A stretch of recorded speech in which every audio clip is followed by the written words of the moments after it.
Saludos, televidentes de TV UJAT. Está sintonizando El Color de la Literatura, programa donde las ideas surgen y explotan. En la memoria de los pueblos se avecina un hombre en busca de su padre. Siente los golpes de la oscuridad y el silencio.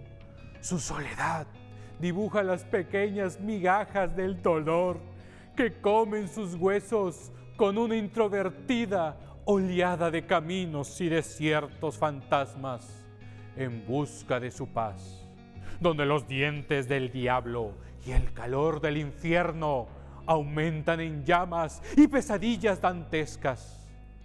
Los paisajes sueñan con la muerte, mientras que el ilustre Juan Preciado derrama la sangre heredada por su padre Pedro Páramo. Las nubes deforman las raíces del crepúsculo y el sol aniquila las conciencias del que las lleva dentro de su piel. ¿Quién podrá aniquilar el recuerdo de los vivos? ¿Un letrado? ¿Un poeta? ¿Un novelista tal vez?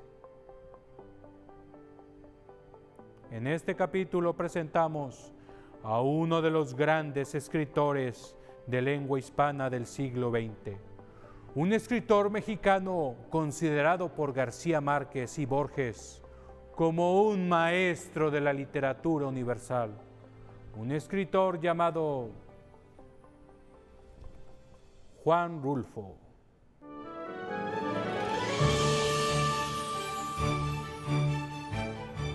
En la tierra de los libros albedríos se encuentra un hombre molido a golpes de tiempo quemado, con lluvias de infancia perdida, tocando los huesos de la ardiente soledad. Hoy, en Mini Biografías, presentamos al hombre que innovó a México con la crema de su literatura y elevó su narrativa literaria a las más altas escalones de la ficción.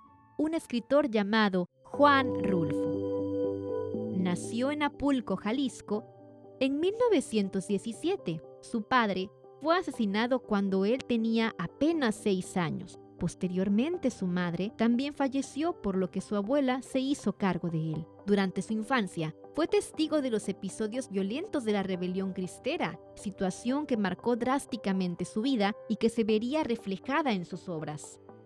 En 1929, viajó a San Gabriel y vivió con su abuela. Terminó en el orfanato Luis Silva, en Guadalajara, y en ese mismo periodo logró tener contacto con la biblioteca de un cura. Esas lecturas fueron esenciales para su formación literaria. Desafortunadamente, no pudo inscribirse en la Universidad de Guadalajara a consecuencia de una huelga. En 1934, se instala en la Ciudad de México con la imposibilidad de revalidar los estudios hechos en Jalisco. Tampoco le permitió ingresar a la Universidad Nacional, pero asistió como oyente a los cursos de Historia del Arte de la Facultad de Filosofía y Letras. También trabajó como agente en inmigración en la Secretaría de Gobernación. Gracias a este trabajo, pudo viajar a diferentes partes del país, aumentando su amor por la cultura y antropología de México. Durante estos viajes, comienza a publicar sus cuentos en revistas literarias. En 1948 se casa con Clara Aparicio y tuvo 4 hijos llamados Juan Carlos, Juan Francisco, Claudia Berenice y Juan Pablo Rulfo. Su fama comienza con el libro El Llano en Llamas de 1953 y Pedro Páramo en 1955, considerándose como uno de los grandes maestros de la narrativa hispanoamericana del siglo XX o boom latinoamericano.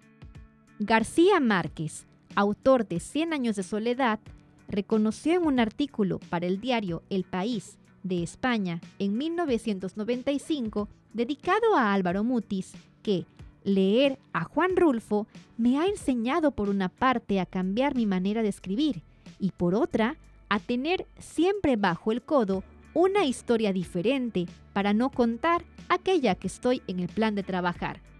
En 1980 publica una novela corta titulada El Gallo de Oro, que originalmente fue escrita entre 1956 y 1958. Pero todo acabó el 7 de enero de 1986 a causa de un cáncer de pulmón. Su fallecimiento conmocionó a la comunidad cultural de México. Juan Rulfo fue uno de los grandes escritores latinoamericanos del siglo XX. En sus obras se presenta una combinación de realidad y fantasía, cuya acción se desarrolla en escenarios rurales y postrevolucionarios de México. Sus personajes representan y reflejan lo típico de los pueblos de México, lugar en el cual muestra problemas socioculturales entrelazados con la fantasía.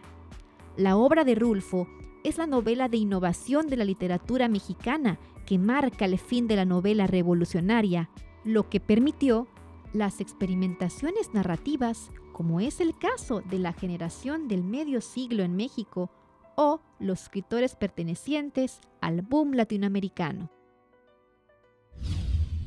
Juan Rulfo es y será siempre uno de los grandes escritores latinoamericanos de todos los tiempos. Su novela, Pedro Páramo, y sus cuentos, El Llano en Llamas, le valieron un lugar especial en el corazón de la literatura universal. Son muy pocos los escritores que han trascendido a lo largo de los tiempos, y Juan Rulfo es uno de ellos. Al volver, después de este corte promocional, presentaremos las siguientes cápsulas del día, en donde usted gustará un buen caldazo literario.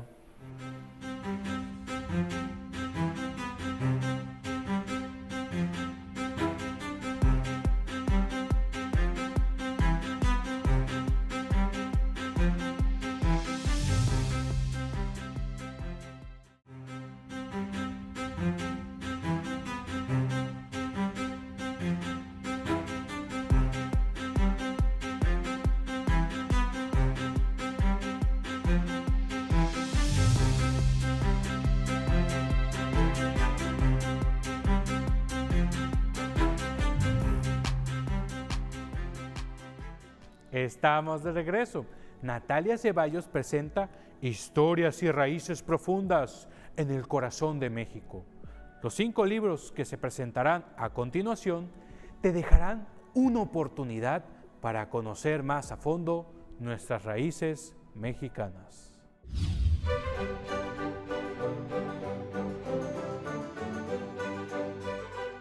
La conquista española es una de las historias más emocionantes y controversiales de la historia universal, descubriendo en sus entrañas históricas una cultura que hasta el día de hoy deja mucho que pensar en la filosofía de las mujeres y hombres que no temen descubrir sus raíces.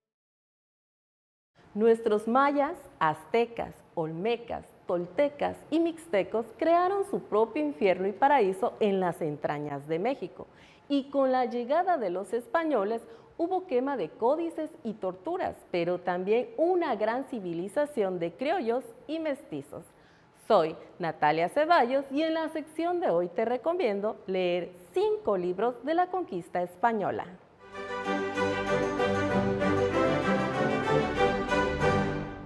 En este puesto tenemos cartas de relación de Hernán Cortés.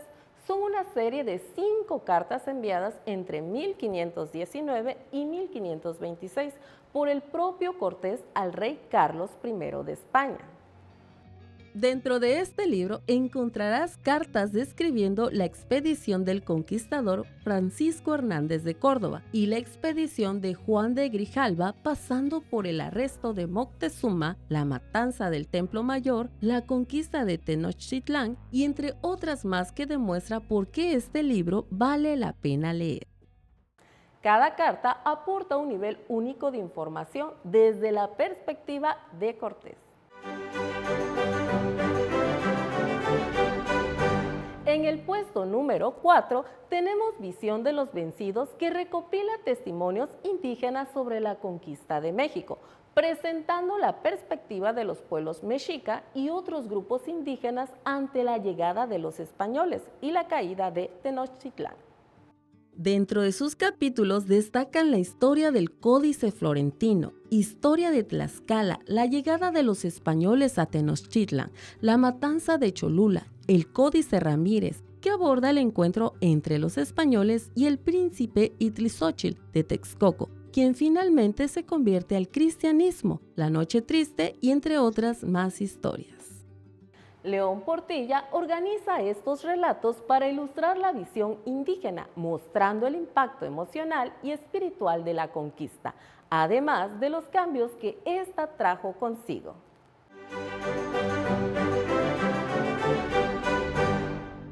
En el puesto número 3 tenemos a La Conquista de México de Hugh Thomas. Es una obra histórica sobre la caída del Imperio Mexica ante los conquistadores españoles en el siglo XVI.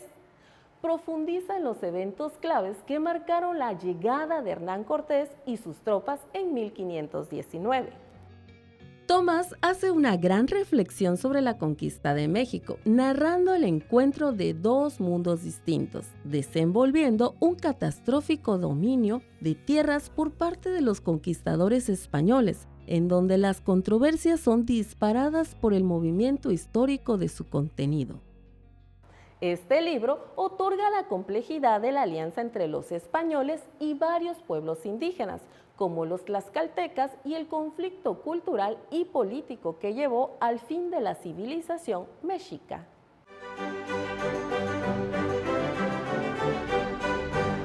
En este puesto tenemos El Corazón de Piedra, que se desarrolla en la conquista del Nuevo Mundo por parte de los españoles y la cultura azteca, específicamente en la figura de Moctezuma y la relación entre él y los conquistadores.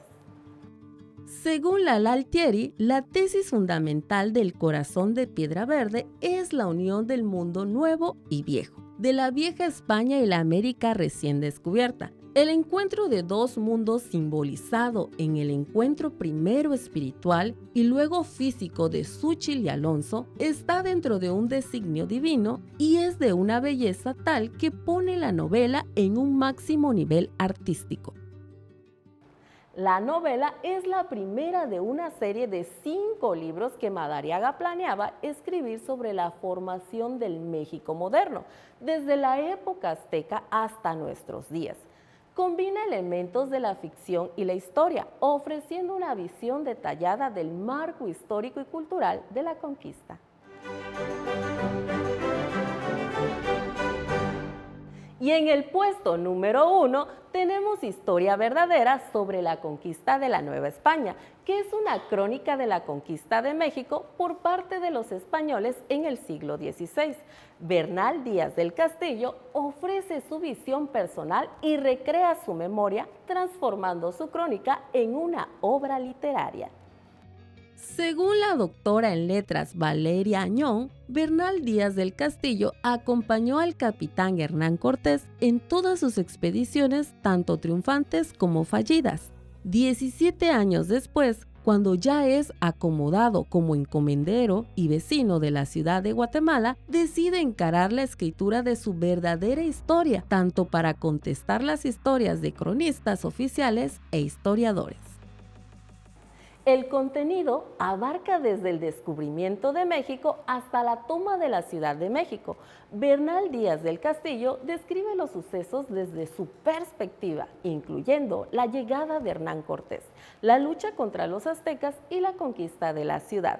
¿Estás de acuerdo con nuestra lista? Coméntanos cuáles de estos libros ya leíste y qué te parecieron. Soy Natalia Ceballos y te recuerdo que este es el mejor momento para comenzar a leer. Estos fueron los 5 libros sobre la conquista española. Hablar de la conquista mexicana es un tema delicado y polémico. Sin embargo, debemos consentir nuestras raíces como una bendición y un orgullo de seguir estudiando a nuestros propios antepasados, quienes eran unos verdaderos científicos y filósofos visionarios, aplicándolo en el número 0, los códices y el calendario maya, y entre muchas más cosas. Regresamos después de este corte promocional.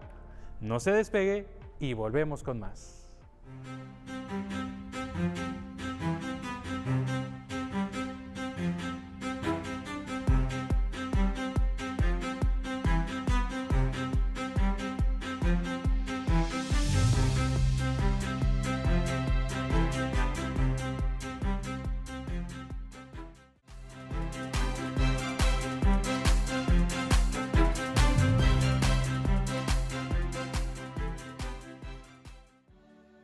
Dalia Velázquez nos presenta la historia de nuestra querida tierra llamada Tabasco, con dos personajes que trascendieron en esta historia ambientada en la época de Hernán Cortés, que nos adentrará a sus raíces y momentos definidos por la conquista española.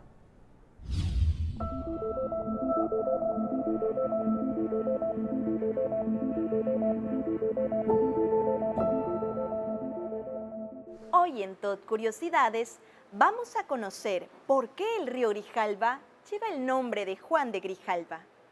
El 8 de junio de 1518, los integrantes de la tripulación del capitán Juan de Grijalva arribaron a su desembocadura y por ello lleva ese nombre. Se dice que el marinero y piloto español Antón de Alaminos fue el primer europeo en verlo, como menciona la crónica del capellán Juan Díaz, que acompañaba a Grijalva en la expedición. Cuando Juan de Grijalva llegó a la desembocadura del río que hoy lleva su nombre, comenzó a entablar un diálogo amistoso, además de halagar a los naturales con obsequios, suplicándoles que llamasen a su jefe para conocerlo. Al rato se presentó el cacique Tapscop con sus nobles, saludando al capitán español y le dijo: Tomen estos obsequios, son unas láminas de oro en forma de herradura, y estas bellas y hermosas plumas. Allá por donde se pone el sol hay un lugar llamado Culúa. Allá hay mucho más de este material dorado, capitán de Grijalva. Vengo en nombre de un gran señor llamado Carlos V. Él los quiere tener por vasallos. Le debemos fidelidad y obediencia a nuestro rey Carlos V. Él es un hombre muy bueno y nos ha enviado en son de paz. Nosotros vivimos muy felices aquí y no necesitamos de otro señor. Y si quieren conservar nuestra amistad, deben marcharse de estas tierras. Grijalva siguió explorando, esta vez en dirección contraria y adentrándose en Centroamérica, pero fue asesinado en lo que hoy es Honduras en enero de 1527. Su hijo, Rodrigo de Grijalva, fue también un conquistador que ayudó a Francisco Pizarro en la conquista de Perú en 1536. Soy Dalia Velázquez y nos vemos en otro capítulo más de Tot Curiosidades. Daniela Centella nos recomienda un libro ambientado en la antigua Grecia, con personajes históricos, donde el mito del hombre se convierte en tragedia y las conquistas en largos baños de sangre. La armonía y el caos se convierten en esclavas de la propia herencia cultural de los tiránicos.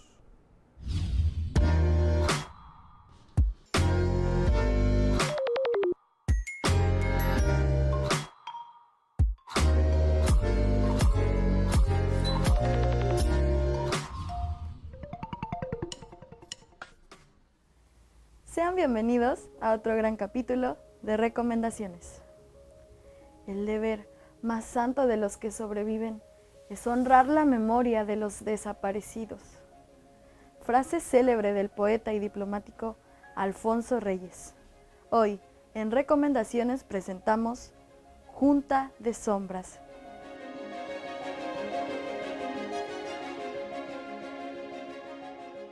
Escrito por Alfonso Reyes y publicado en octubre de 1949.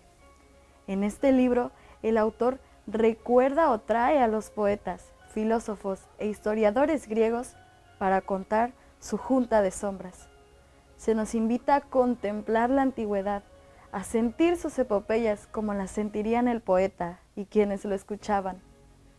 ¿Qué intentó decir el autor y qué me aportó el libro? Con un tono crítico, Alfonso Reyes hace un análisis de personajes, acontecimientos históricos y mitológicos de los griegos del mundo antiguo, Pitágoras, la poesía lírica, los poemas homéricos, los trabajos de Hesíodo y la tragedia en tiempos de Agatón. ¿Por qué y para quién lo recomiendo? Al autor le tomó casi 10 años escribir esta historia. Todo esto con el fin de compartir un recorrido personal a través de los pilares del mundo griego. Octavio Paz y José Emilio Pacheco son autores reconocidos, los cuales han elogiado esta obra, nombrándola el más hermoso de sus libros. Y cerramos con una frase importante del escritor. El libro enriquece igualmente la soledad y la compañía. La vida muere, los libros permanecen. Y bueno, mi gente, ha sido un gran honor compartir este pequeño espacio con ustedes. Mi nombre es Daniela Centella y nos vemos hasta la próxima. Amigos, hemos llegado a la última página de nuestro programa. Antes de finalizar, les presentaré el siguiente fragmento del poema Valgo, de Jorge Luis Borges. Eso es vivir. La vida es bella con su ir y venir, con sus sabores y sinsabores. Aprendí a vivir y disfrutar cada detalle.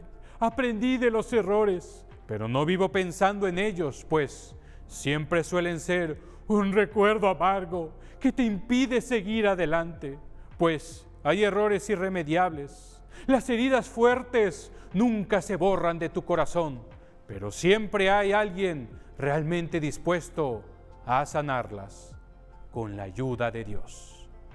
Mi nombre es Juan Villegas. Te mando un abrazo. Hasta pronto.